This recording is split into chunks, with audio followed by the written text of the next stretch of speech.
Hi, everyone, and welcome to another episode of the Smart Cities Chronicles, your podcast for everything Smart Cities action, investment and outcomes. My name is Adam Beck. I'm Executive Director of the Smart Cities Council. And this episode, episode 79 of the Chronicles, is coming to you via audio podcast, but also Vodcast on video. And joining me today for this episode, Mel Frampton from Sage Group, one of our partner companies at the Smart Cities Council, who leads up their cybersecurity and risk work. Mal, thanks so much for joining us from Adelaide. How are you? Yeah, well, thanks, Adam. Thanks very much for having me. Absolute pleasure to be here. No, not a problem. Looking forward to it, Mal. Let's start with a bit of an intro. We've got listeners all over the world. Who are you, and what do you do? Yeah, so Mal Frampton's my name, and cyber's the game. Yeah.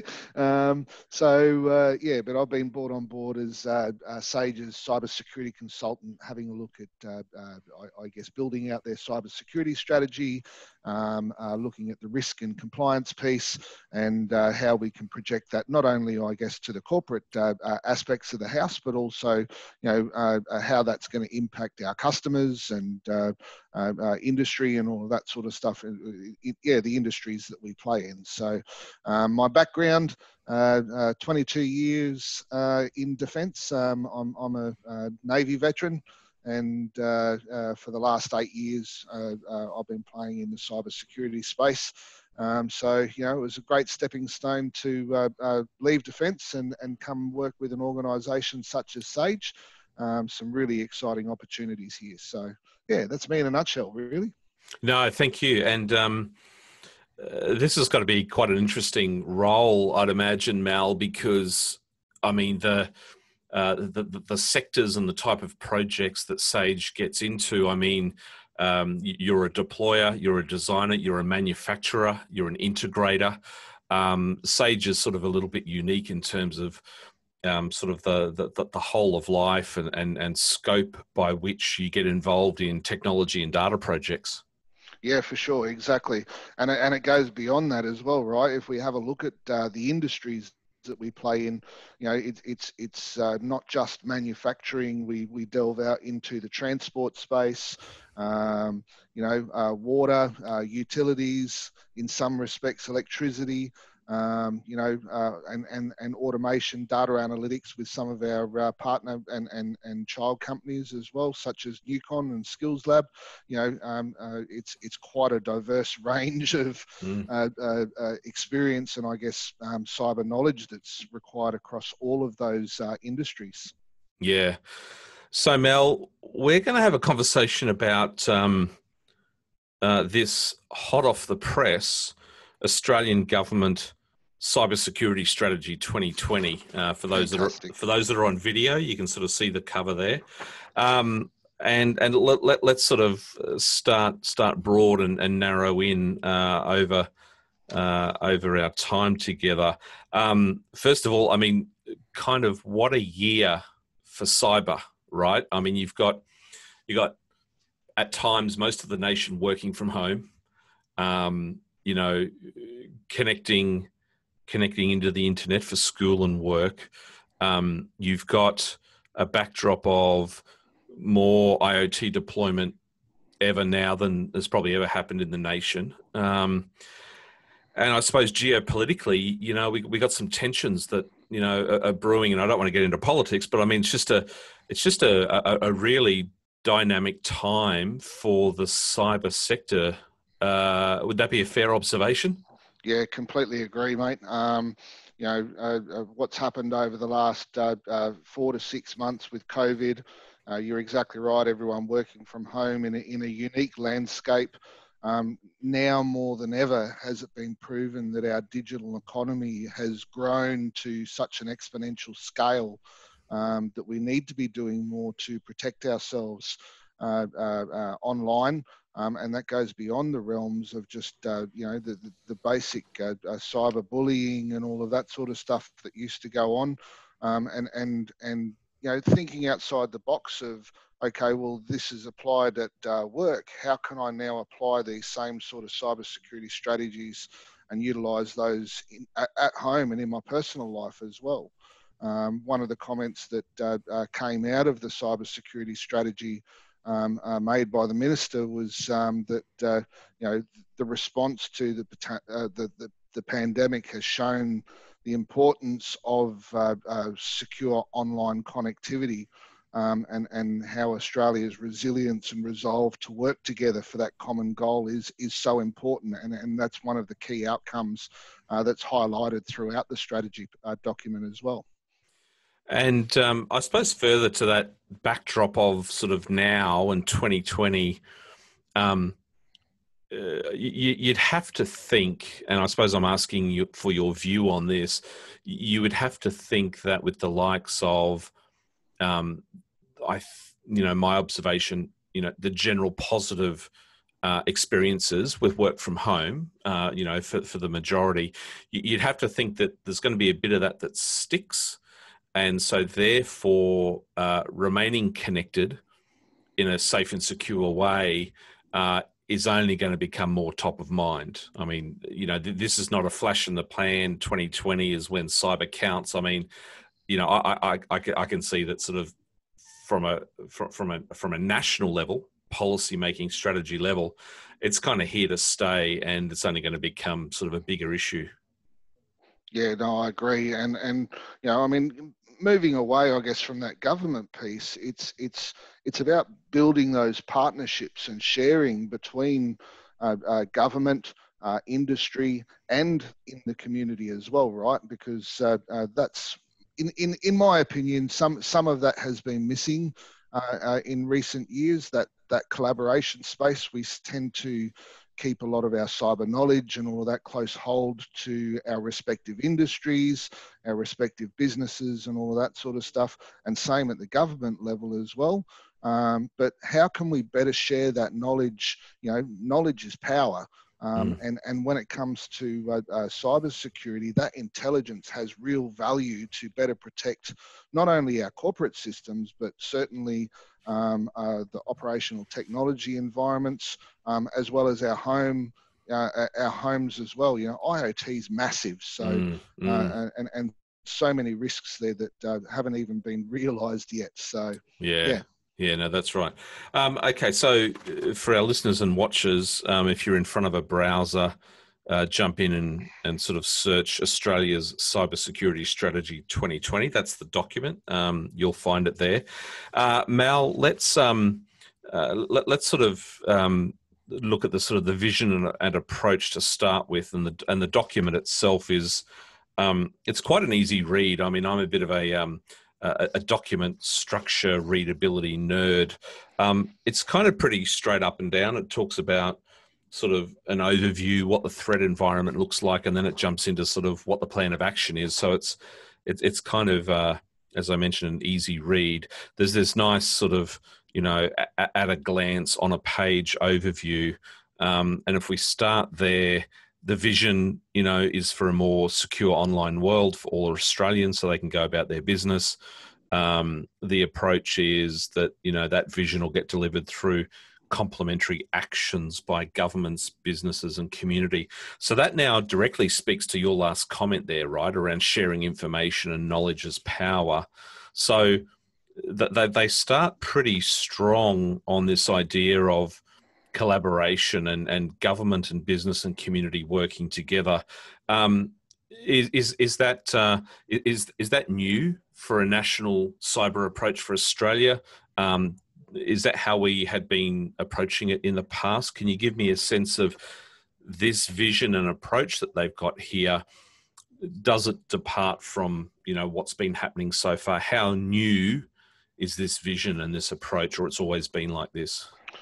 I think the vision has always been there, and I really like the vision, and to sell Sage's perspective, it ties in nicely with Sage's vision, of a smarter future, better world. But from how the government is, I guess, directing or supporting industry and supporting the community through this approach, my my vision has been that interaction between government and industry, whilst it has existed, by all means, you can go and speak to, say, the Australian Cybersecurity Centre or through the joint cybersecurity centres about cybersecurity and get some high level advice, if you like. There's somewhat been a reluctance there to share the threat intelligence piece. And, a lot of the time that comes down to matters of national security and reasons and all that sort of thing.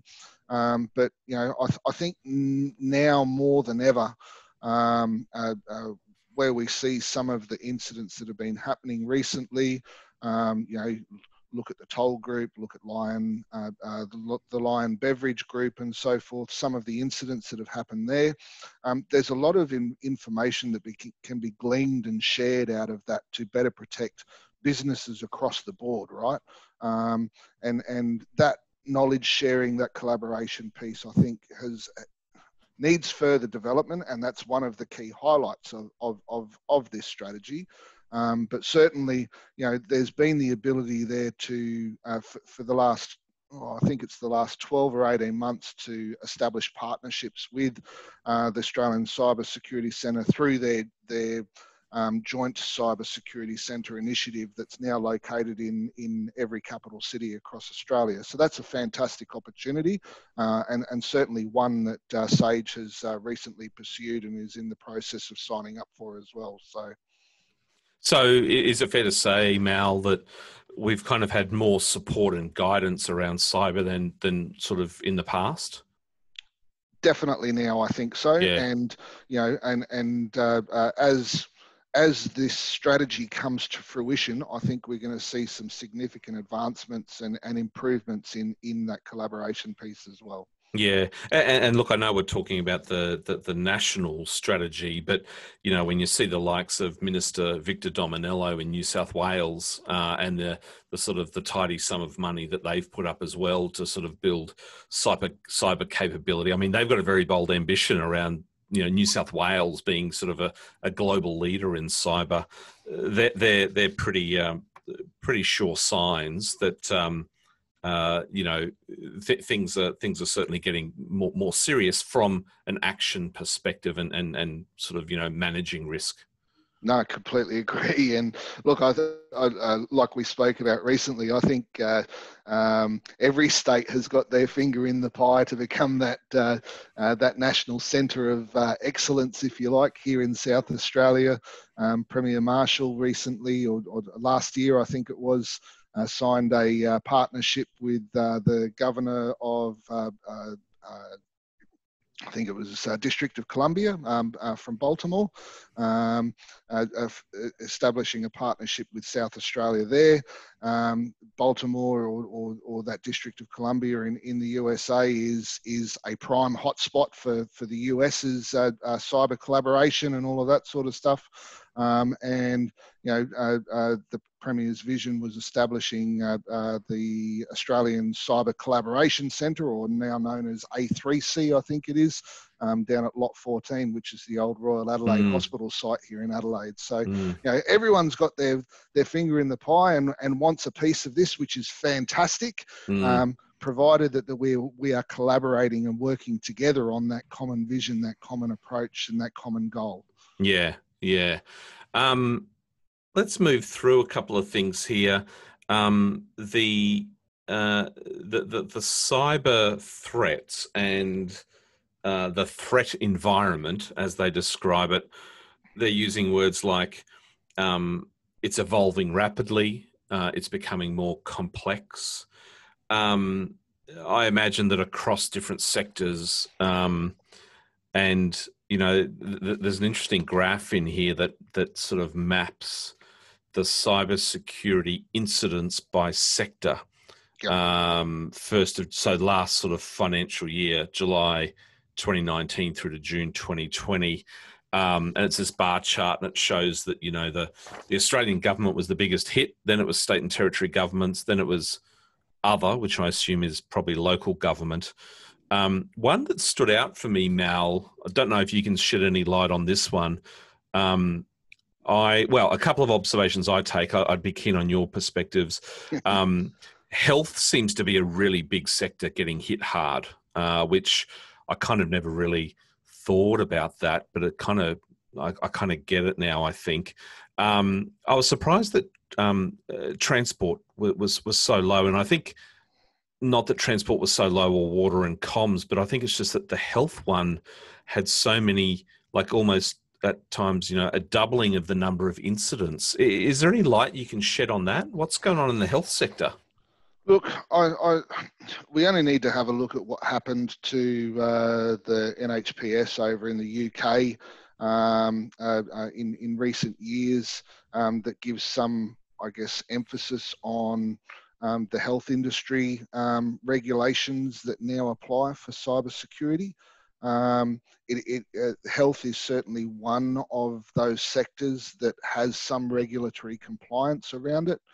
Certainly, energy does as well, albeit I don't think energy made it on there as its own industry by itself. But certainly the Australian Energy Market Ombudsman has recently released a cybersecurity strategy or a cybersecurity framework that's relevant to that sector as well.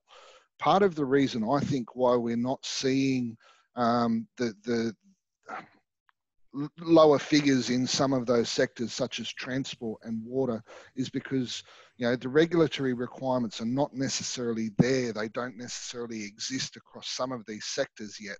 And again, that's something that the government, I think, is working on as part of this strategy.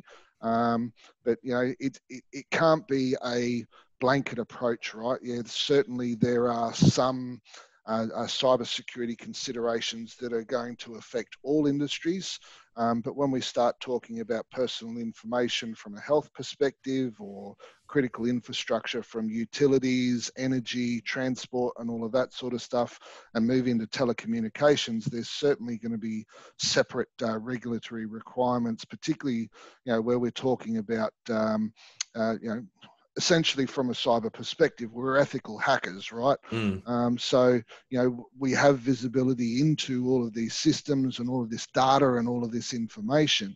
The compliance with things like the Surveillance Acts and the Telecommunications Interception Acts and all of that sort of stuff, that comes into this piece as well.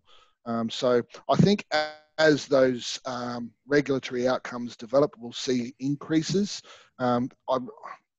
I'm hesitant to say that those figures that we see there are necessarily correct for some of those sectors. Certainly health, the government is up there as well. They've got certainly have the Australian Cybersecurity Centre and protective security policy frameworks in place.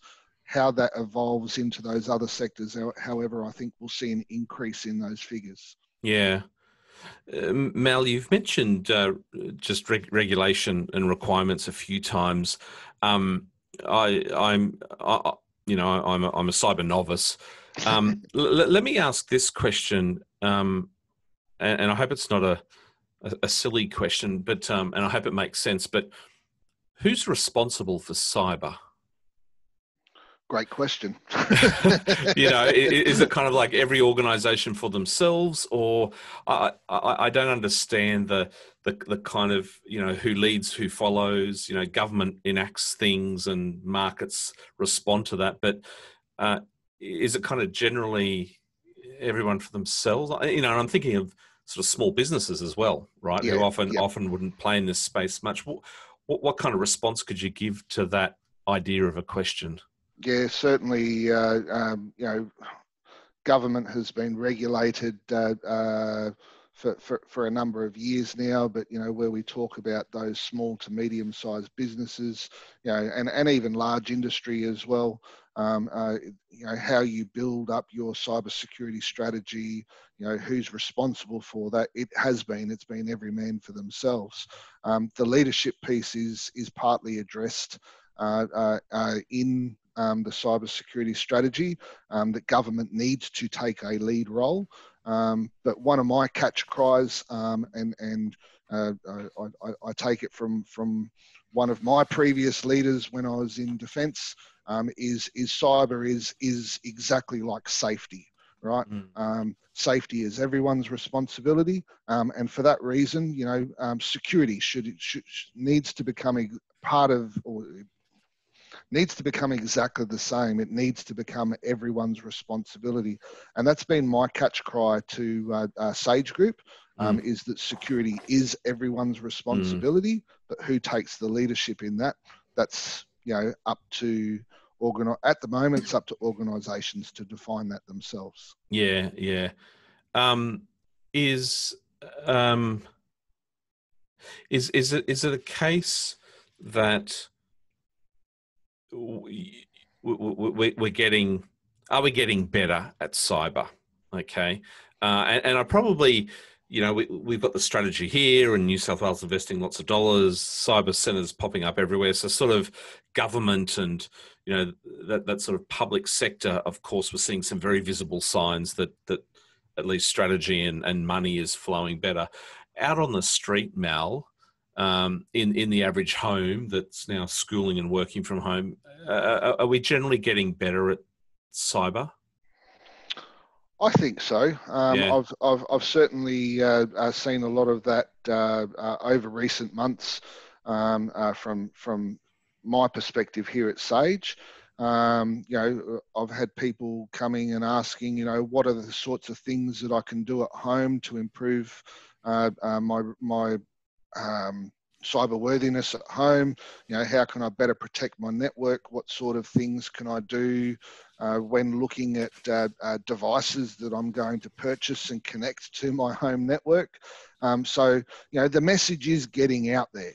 And that's fantastic from an education and awareness piece. But one of one quote that comes to mind is that protection is ideal, but detection is a must. So as we get the message out there to better protect ourselves, that's fantastic. All right, but there's no amount of education and awareness that is going to prevent cyber attacks from happening. So we need to have mechanisms in place to better position ourselves to detect these sort of attacks when they occur. How we do that at home and small businesses is a really big challenge. And something where I think our government is going to take a leadership role, and that's something that's mentioned in the strategy, certainly. But when it comes to large and medium-sized enterprise, that's a sort of contentious space as well. So, yeah, I think we're certainly getting better, but we've still got a long way to go. From a professional standpoint, there's a massive skills shortage in trained and well-educated cybersecurity professionals. I know a lot of the universities and vocational education training is happening around cybersecurity, building up those capabilities, but we've still got a long way to go. I was going to ask you about skills, Mel. I'm really curious about that one. Someone once said to me that has stuck is that those organizations who kind of master risk assessment, risk analysis, assessment management, kind of take to cybersecurity, like a duck to water, or they're better kind of, they're in the most optimum space you can imagine because they have a culture of general risk assessment, corporate risk and things like that.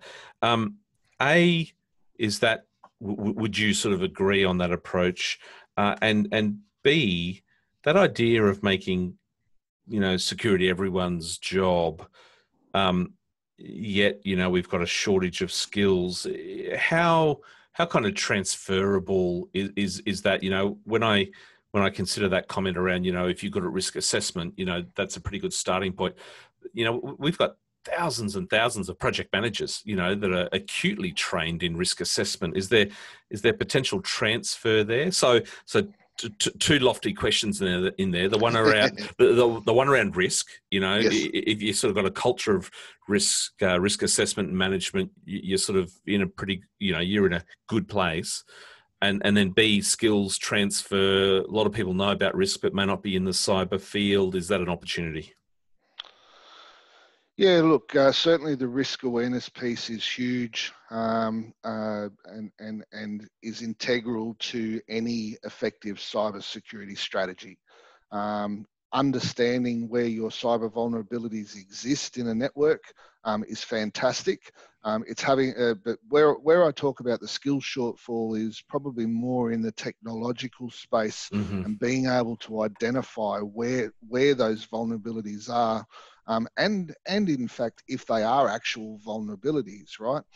Sometimes a vulnerability or a vulnerability might exist in a system that when it's published by the vendor or whoever it might be, Microsoft, whatever, it's published as being a high risk or an extreme risk in some circumstances. It's given a high risk score.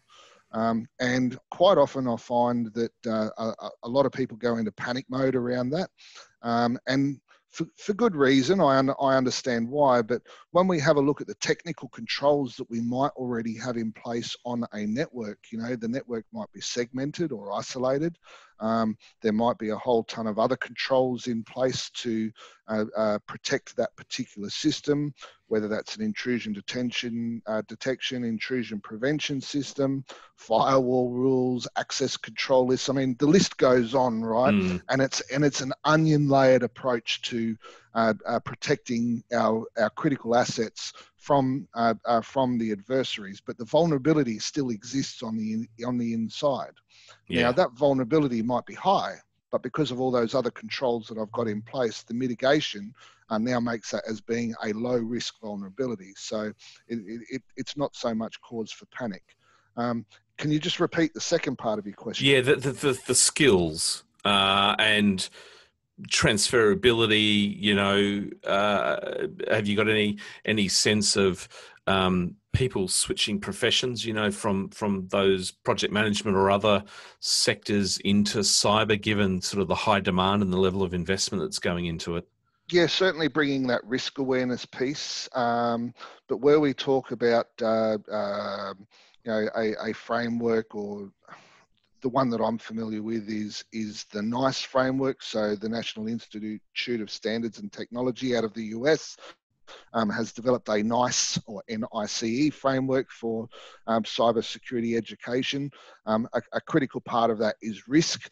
And I don't think I know every cybersecurity course that I've been and participated in.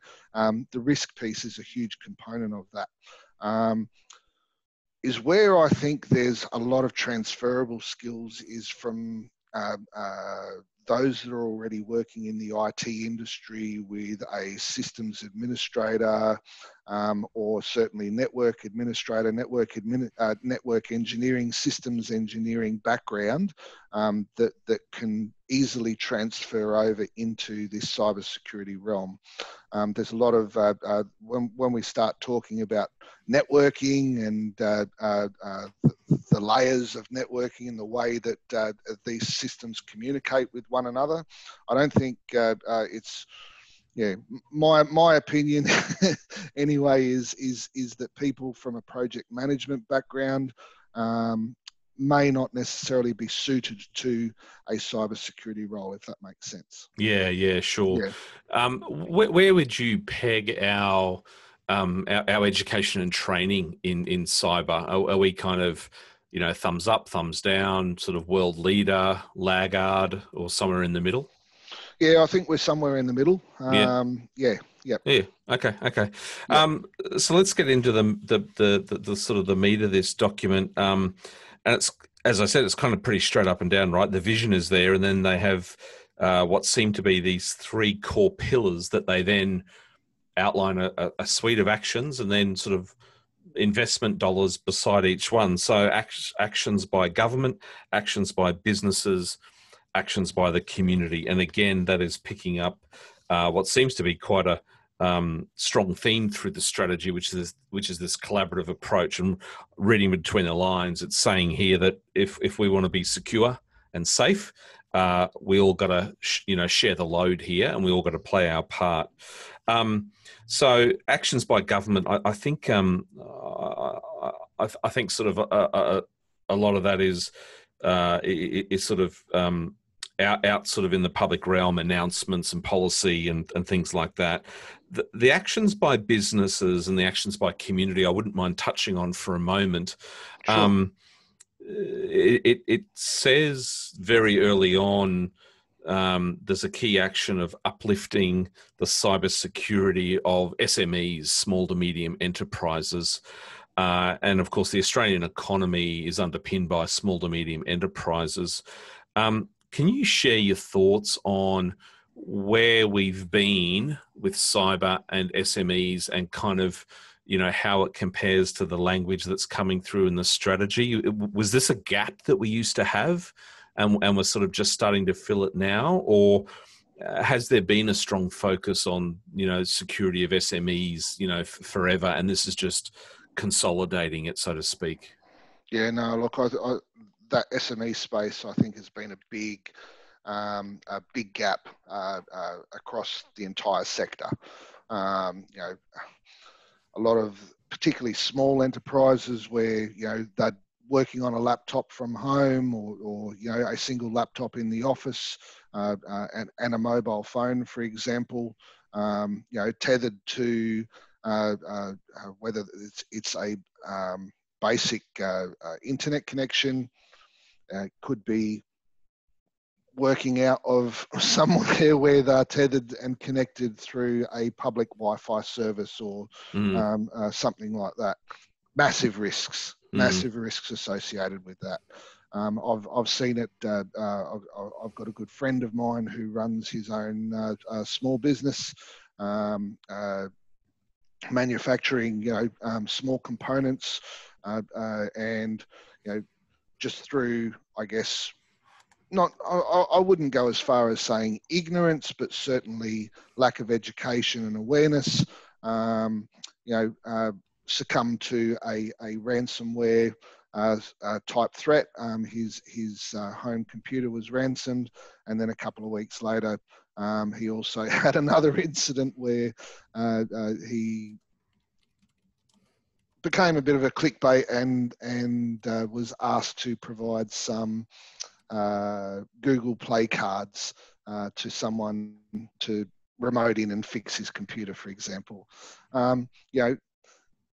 Those people in those smaller sectors, I think, struggle with this because there is a cost associated with cybersecurity. And one of the things that I've tried to, I guess, portray is, what's the value of your business? And when we talk about metrics and KPIs for cybersecurity, the return on investment is rather difficult to portray, right? Because unlike any other sort of gap in a market where you can reasonably evaluate and analyze what your return on investment is going to be, I can't do that for cybersecurity until an incident occurs. And it may be, depending on the severity of that incident, for some of these small businesses, if they were to lose all of their data, if they were to lose all of their systems, it would be catastrophic. Yeah, well, I'd imagine businesses couldn't survive or come back from potentially some of those incidents. No, exactly. So, yeah, it's a really big challenge, and I'm glad to see that it's certainly being addressed in the strategy. Yeah, Mal, while you've been talking, I just did a simple Google search and I Googled local government cybersecurity training for SMEs. Now, Googling isn't the most robust of temperature tests of what's going on or not going on, but I'm getting nothing here from local government. I'm getting, federal government references to funding for, cyber training for SMEs, small business articles. home affairs. I'm getting state government.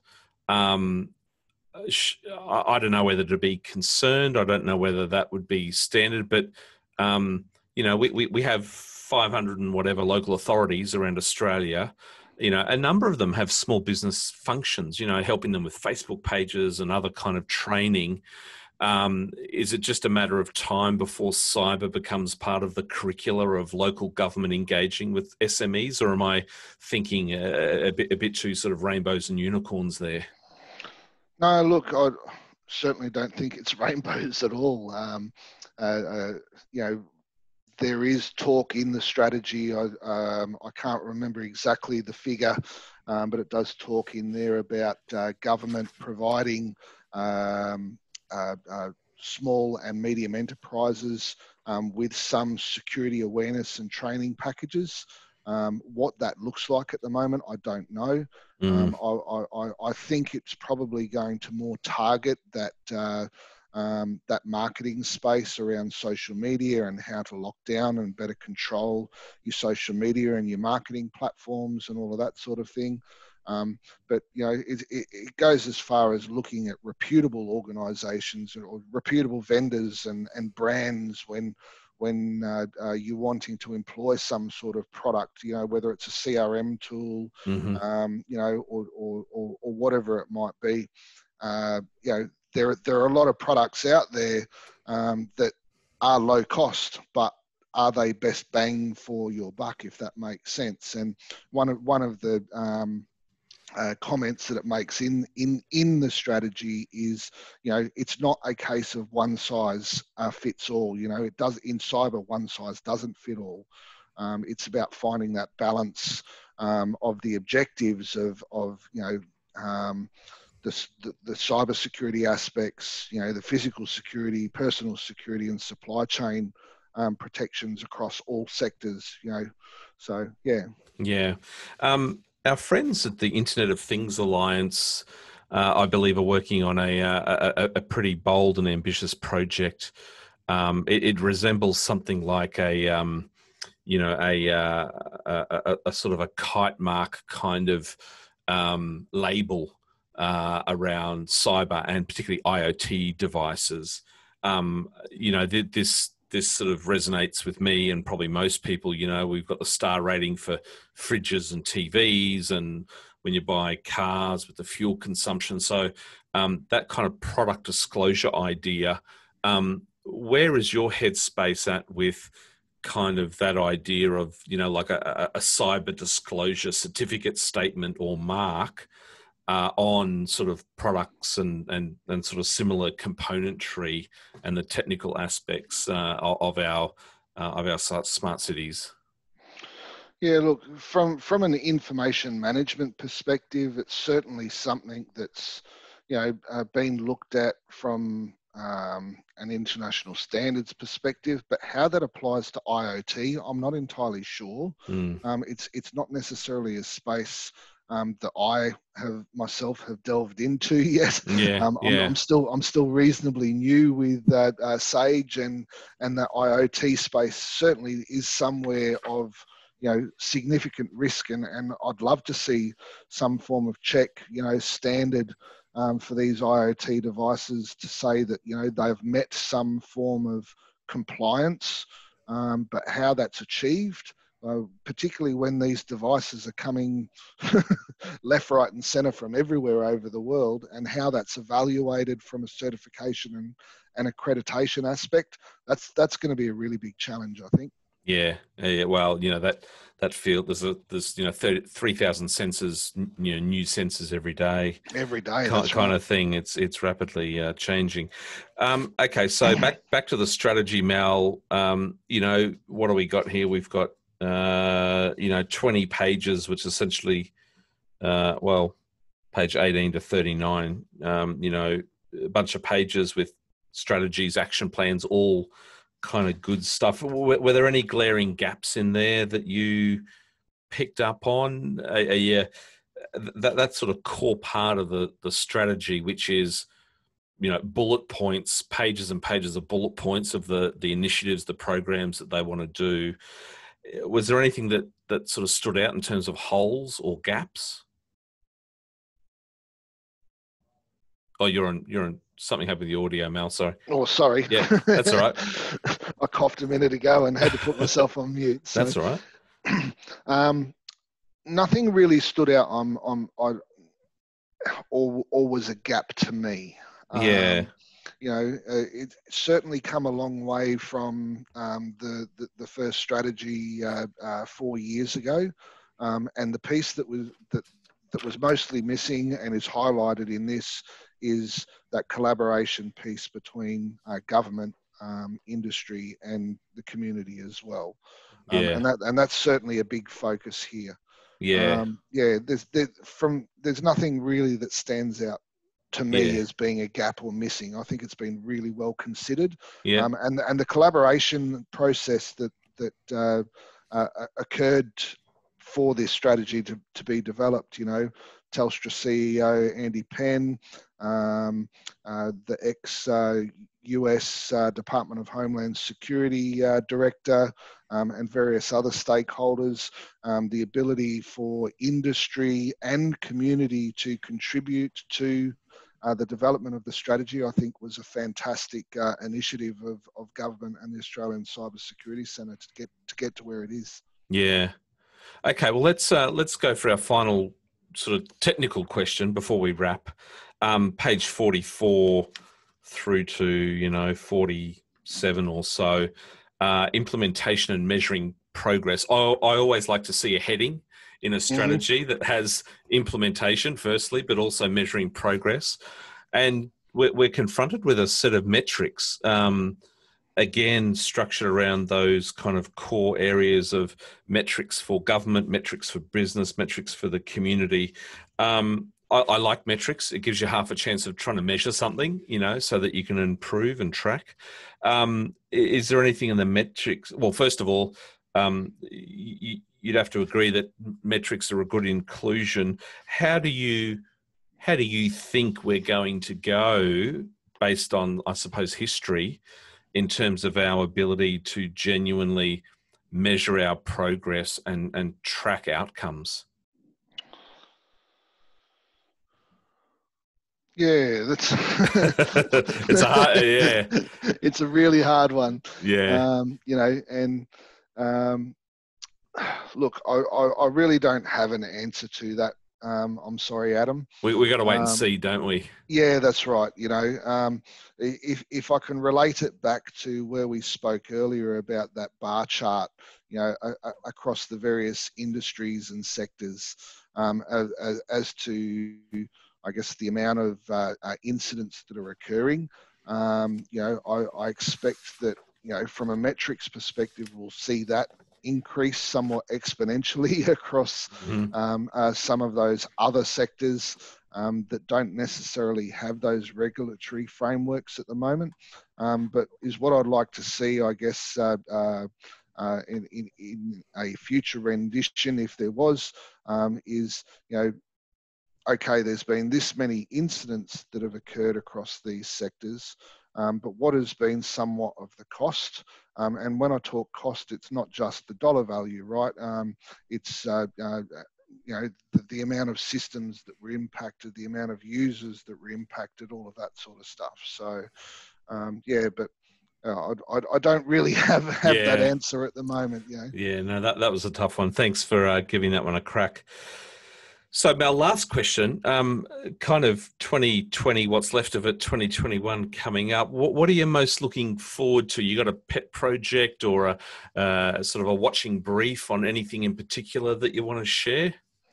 Yeah, so my focus and project at the moment, I guess, is Sage being such a multidisciplined or multi-industry business, and with a large customer focus across government and also in defence industry as well.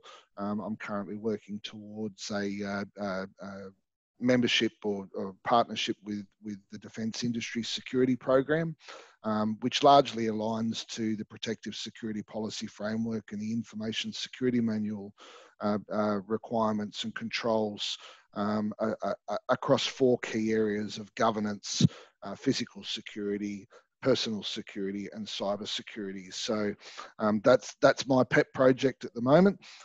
Working towards achieving that membership, is my focus and that of the business. The bonus out of that, whilst the Defence Industry Security Program is largely aligned with defence requirements, and again is a defence risk assurance process. The protective security policy frameworks and the ISM flows down to government level, state government, and in some respects local government as well. So I think that's going to enhance our ability to support our customer base in the government sector. That's certainly an exciting opportunity for me. Well, plenty to get your teeth into there. Mal, it's been great getting your support today to run through Australia's cybersecurity strategy 2020. Looks like sort of at the moment, we're both giving it a thumbs up.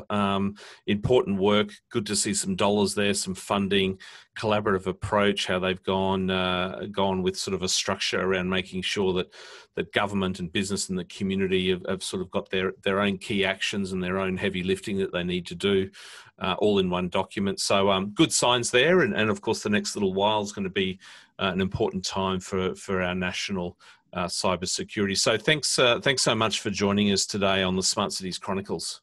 Thank you very much for having me. Muchly appreciated. And for our listeners and watchers, that's been Mal Frampton, who is the cybersecurity lead at Sage Group, one of our partner organisations at the Smart Cities Council.